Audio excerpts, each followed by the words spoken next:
everybody, my name is Cristi McGowan. I'm a real estate broker here in Waco. My company is the Waco Home Team and WHT Properties, and wanted to welcome you to today's episode of Ask Me Anything. So this program, we try to answer questions about the real estate process and just real estate in general to help you gain an education about the process so that you can make smart decisions. There's no question that's too small, too silly, too simple. We try to answer everything. It just makes the process so much more efficient for everyone, and everybody is happy when they certainly understand and everything is transparent. So here we go. Today we're going to talk about earnest money. What is earnest money? How much is it? Where does it go? What happens to it? Who gets it, etc., etc. So earnest money is certainly an important part of the sales, the home buying process, and so we want you to understand how it functions during the transaction. So what is earnest money? So this is an amount that is agreed to during the real estate transaction, and you're going to pay this amount as a buyer to a title company, typically a third party, an escrow agent, shortly after the contract is executed. The purpose of this money is to show intent or good faith. It's to show the buyer that, hey, I am serious about purchasing your home. I'm really very interested. I realize that you as the seller are going to pull it under the off of the market. You're going to mark it as under contract everywhere on the web. So it typically, the slowings will show down. So we want to make sure that you know, Mr. Seller, that we're serious. So before you pull the home off the market, here's our earnest money. So the next question is, how much is enough? So during a competitive process, earnest money can actually be used as a negotiating tool. You can increase the amount over what the norm is to show that you are super serious and to help your offer stand out among other offers. But with that said, you should always choose an amount of earnest money that you're comfortable with. Certainly, you want to have that money in your bank account before you write that check.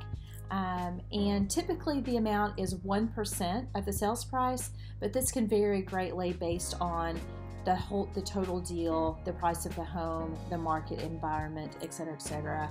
And certainly your realtor is a good resource for how much earnest money is enough. So where does this money go once you write the check, right? So again, you're going to write that check to the title company, and typically it's the title company that acts as the escrow agent or an unbiased third party in the real estate transaction, and they're going to put that money into an escrow account with your name on it, so it's reserved just for your transaction, and that's going to be held there until closing or the deal terminates. And certainly when you get to closing, this money is then put back into your transaction and is applied towards your down payment, maybe some of your closing costs, depending on how that irons out with your particular deal, your particular financing, or whether you're paying cash or whatever.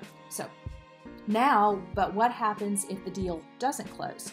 So a lot of that is dictated in the terms of the contract. In the contract, there is an initial period called the option period, and this is anywhere from 24 hours to 15 days. It can vary greatly based on the type of deal, the complexity of the deal, and the amount of research and feasibility and due diligence on behalf of the buyer is going to need to take place to make sure that the property is a good purchase for them and it makes sense for them, on all levels. So during this option period, a lot of times repairs are negotiated, etc., etc. A lot of times buyers and sellers together, and sometimes they cannot. So if the buyer needs to terminate during that option period, the terms of the contract provide that earnest money go back to the buyer. However, sometimes we get beyond that option period, and there are certain circumstances where the seller is able to retain that earnest money. Oftentimes, this can be a hotly contested item, sometimes even ending up in court, although I've never seen that happen, but it can happen. And certainly, abiding by the contract and consulting with your real estate agent, with your broker, determining what the moves are to make sure that you can retain that money, because it's sometimes a lot of money. can certainly help you make the right decisions and take the right steps to get that money back. So anyways, that is all about Earnest Money. We certainly want you to ask any follow-up questions that you might have. Put those in the comments down below. And if you have any other questions that are related to or not related to, as long as they're real estate, please post those in the comments below and we'll try to answer those on future episodes. Again, thanks so much for watching. Have a great day.